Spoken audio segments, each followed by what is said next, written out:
السلام عليكم حبايبي، كيفكن؟ شو اخباركن؟ ان شاء الله تكونوا بخير. اليوم عملت لكم مندي دجاج، عن جد طريقة لذيذة كتير، جربوها. جد طريقة سهلة ولذيذة. هون نحط الدجاج بالمي طبعا بعد ما غسلناها، ونحطها على نار عالية لحتى تطلع هالرغوة، ونشيلها كلها حتى ما يضل ريحة زنخة. حبايبي لا تنسوا الاشتراك بالقناة والكبس على زر الإعجاب. هون حط بصلة كبيرة، وفلفل أسود، كم حبة هيل، وورق غار، وثوم حسب الرغبة، في ناس ما بتحبها، وكزبرة، وهون الملح، معلقة كاري وكركم، ونخلطهم كلهم مع بعض لحتى الدجاج تتشرب. طبعا تحطوا التوابل بعد ما تشيلوا الرغوة كاملة عن الدجاج. وهون عنا 3 أكواب رز بسمتي، نغسلهم منيح بالمي الباردة. لا تنسوا أهم شي هالنقطة مشان تقل فيها كمية النشا. بنغسلها منيح مثل ما شايفين بالفيديو. بعد ما نغسلها منيح ننقعها لمدة نصف ساعة. هون بيكون الدجاج عنا تشرب التوابل وكمان استوى منيح.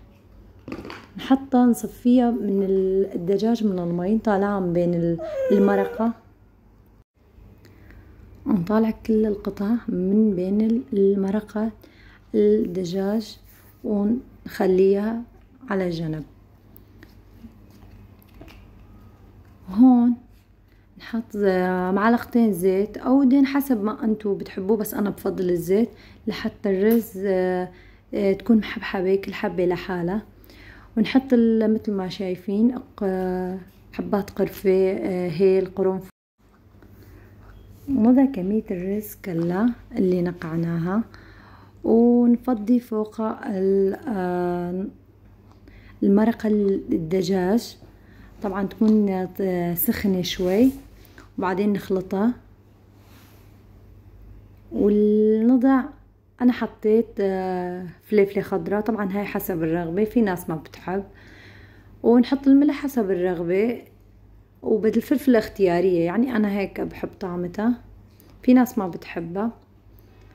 بنحطها على النار متوسطة لحتى تستوي عنا شوي الرز. وهلا بنحط معلقة زبدة او دهن وبنسكرها، ونحط على نار منخفضة. التحضير اللون، نحط مي ولون برتقالي او احمر، وفيكن تحطون لون اخضر كمان حسب اللي بتعجبكم. واجمل الالوان الاخضر والاحمر والبرتقالي طبعا. وهيك بنحطها فوق الرز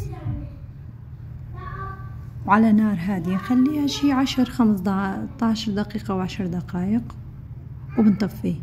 وهون مشان تتبيلة الدجاج نحط كاس معلقة زبادي، ومعلقة معجون طماطم، وبابريكا، وكركم، ومعلقة زيت، وبنخلطهم منيح لحتى تتجانس عنا الخليط كامل وتصير مثل الكريمة. وبعد ما تصير الكل الخليط متجانس، ندهن الدجاج بهالخليط،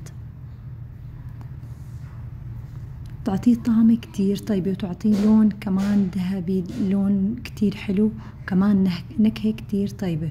وبعدها نحط بالفرن، بس الفرن لازم يكون مشغل من فوق وتحت مشان تتحمر كلها مع بعض، تكون نفس درجة الاستواء. هون خلصنا من الدجاج.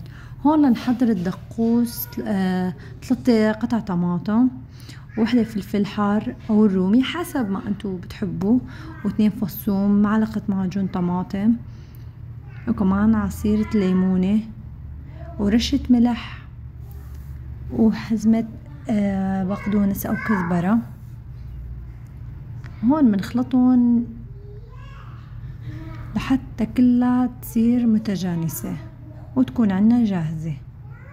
وهلا هيك شوفوا القوام كتير حلو،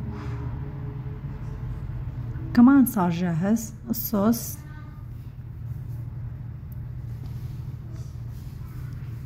والله عنا الرز جاهز وكمان الفروج عنا جاهز. نقلب الرز شوي شوي خفيفة، ما بنلوها كتير مشان ما تتعجن معنا هيك. بتشوفوا اللون كيف لون عن جد حلو كتير،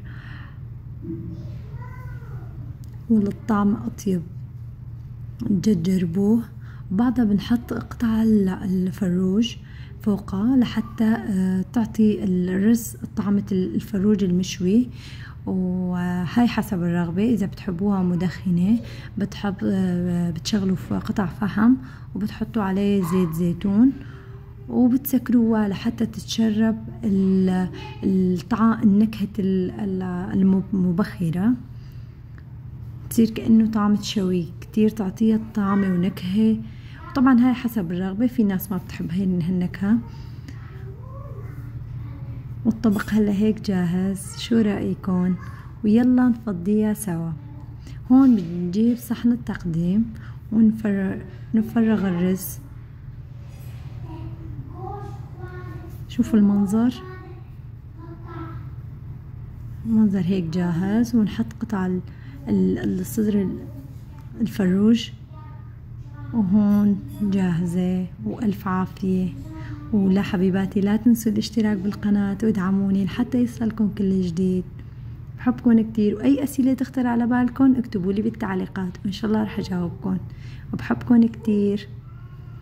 وهلا هيك بتكون جاهزة. وشو رأيكم انتو؟ اكتبوا لي رأيكم بالتعليقات، ولا تنسوا الاشتراك بالقناة. وباي باي.